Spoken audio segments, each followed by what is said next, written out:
I'm joined by Emily Hirsch, season 20 of Hell's Kitchen Young Gun. Brennan tells me at the time of the crash, Diaz was not in contact with air traffic control. At airports like Madisonville, pilots are not required to do so. Dr. Arnold says if you see any damage to the leaves, meaning they're brown and not green, then it's a good sign to start pruning them back. And if you look at the center leaf or the spear leaf and that's green, that's a really good sign that it will survive. You might have heard there's a fireworks shortage this year because of the pandemic.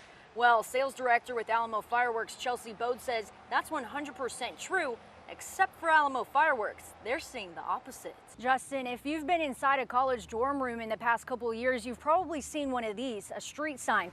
Now, it might seem like a funny prank at first, but I met up with CSPD and found out why they're urging people to think twice before stealing one. Justin, I'm out here inside Reed Arena where things are quiet right now, but pretty soon it is going to be action-packed. This arena is going to be filled with some amazing MMA fighters, and to talk to us some more about it, we have President of the WFC, Matt McGovern. Justin, have you ever had a beer at 11 a.m. on a Wednesday? Well, as you just saw, I did, and I can't lie. This is really, really good. So when you get off work tonight, or any of you watching, and you want a cold drink, you know exactly where to go. Reporting live here at Dixie Chicken, Elisabeth Tharp, KAGS News. Cheers. The verdict in the Derek Chauvin trial is in. The jury found him guilty on all counts. Suicide rates for people ages 10 to 24 have risen by 50% in the last decade. One person was taken to the hospital after a shooting tonight in College Station. The state of Texas moves one step closer to expanding medical marijuana programs throughout the state. The House Public Health Committee voted unanimously to pass House Bill 1535 so that more people can qualify for the state's medical cannabis program. With the Olympics only 2 weeks away, you'd think every athlete competing would be preparing for their long journey ahead, right? Well, Texas A&M track star Bryce Deadman decided to make one last stop before he runs for that gold medal.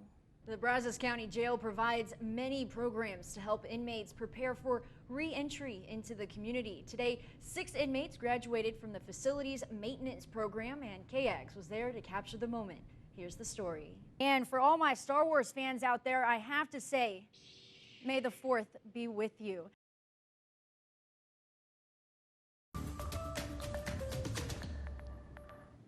Bob, thank you. This Bryan native was accepted into med school in 1949. He then served as a physician for 3 years in the U.S. Air Force and practiced medicine for 30 years right back here in Texas. His journey, though, is far from complete. He has one more task to accomplish he began pursuing more than 70 years ago. Here's the story. Meet Dr. Joe Knowles. He's lived in a lot of places, but in 2017, he and his wife decided to come back home. They wanted to be closer to Joe's mother, who still lived in Bryan, but it was too late. She died about a month before we got back. We buried her on the 4th of March. She would have been 109 on the 5th of March. Dr. Knowles says he felt comfortable everywhere he's lived, but it's the people in Bryan that make him stay. The people and a few other factors. I came down here primarily to be close to A&M, to be close to her daughter, and for somebody to be able to take care of us whenever I get old. When they were all settled in Aggie land, their new neighbor, Sharon Clements, found out something. After 70 years, Dr. Knowles never got a diploma from Texas A&M. Clements became determined to change that. My mind just started reeling, and I said, you know what? We've just got to see if we can make this happen. Now, this was no easy trek. Clements says there was a period where they didn't hear any updates for 4 months. But if it's meant to be, it will be. We finally got notification about 2 weeks ago that he could graduate in August.